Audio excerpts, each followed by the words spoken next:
Have you ever wondered why the more you save, the heavier life begins to feel? Why does having more money sometimes bring more fear instead of peace? Some people are poor because they don't have money, but others are poor because of the way they treat money. This is the story of Noah, a man who believed saving was the only path to security, until that belief slowly turned his life into a quiet prison. Noah worked as a security guard in a small town where power outages were as common as summer rain. The job was steady but exhausting. The pay was modest, just enough to survive. Noah wasn't lazy. He wasn't careless with money either. In fact, he was obsessively frugal.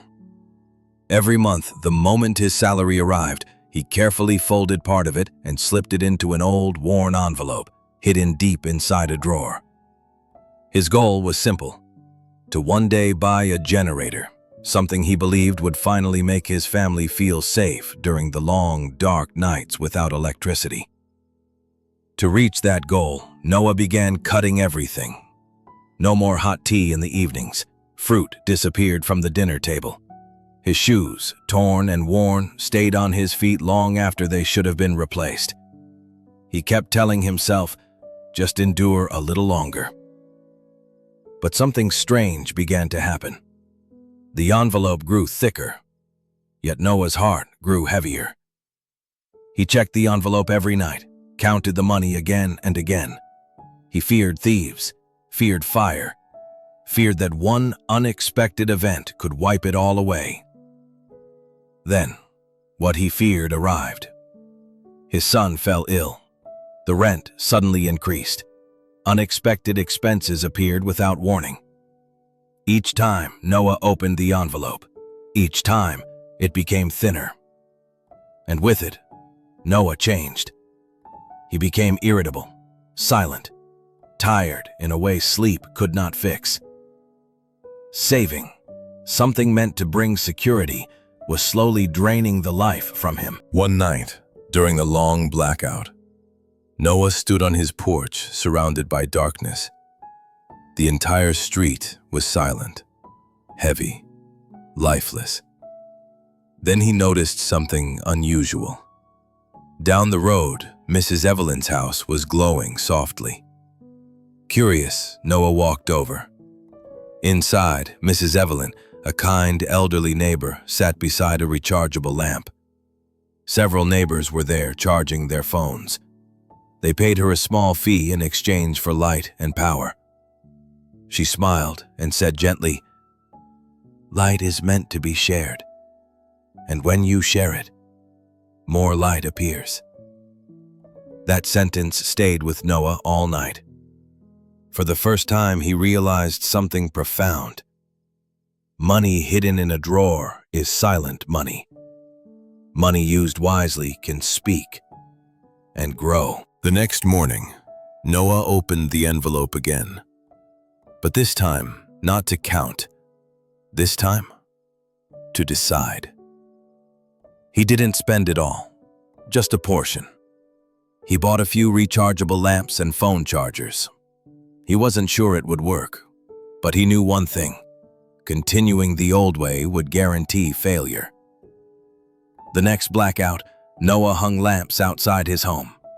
Nervously, he told neighbors he could rent light and charging services. To his surprise, people came. Not many, but enough. And something felt different. This money didn't bring fear. It brought purpose. Noah stopped obsessively counting.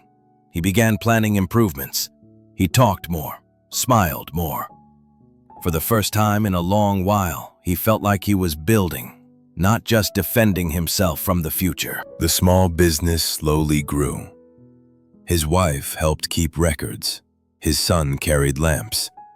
The family worked together, laughed together. From rechargeable lamps, Noah invested in solar panels. Their home became one of the few places that never went dark, no matter how unstable the town's power supply became. But the greatest change wasn't the light. It was control. Noah no longer panicked when problems arose. He knew he had options. He was no longer a prisoner of the envelope.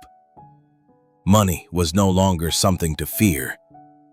It had become a tool. One quiet evening, Noah sat on his porch, watching light spread through the darkness. And he understood something simple, but life-changing. Security does not come from hiding. Security comes from creating value. Saving is important, but when saving steals joy, health, and relationships, it is no longer saving. It is fear disguised as responsibility. Money was never meant to be buried.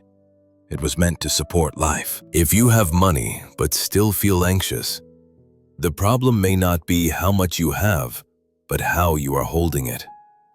Remember this: money with purpose creates light. Money locked away creates shadows.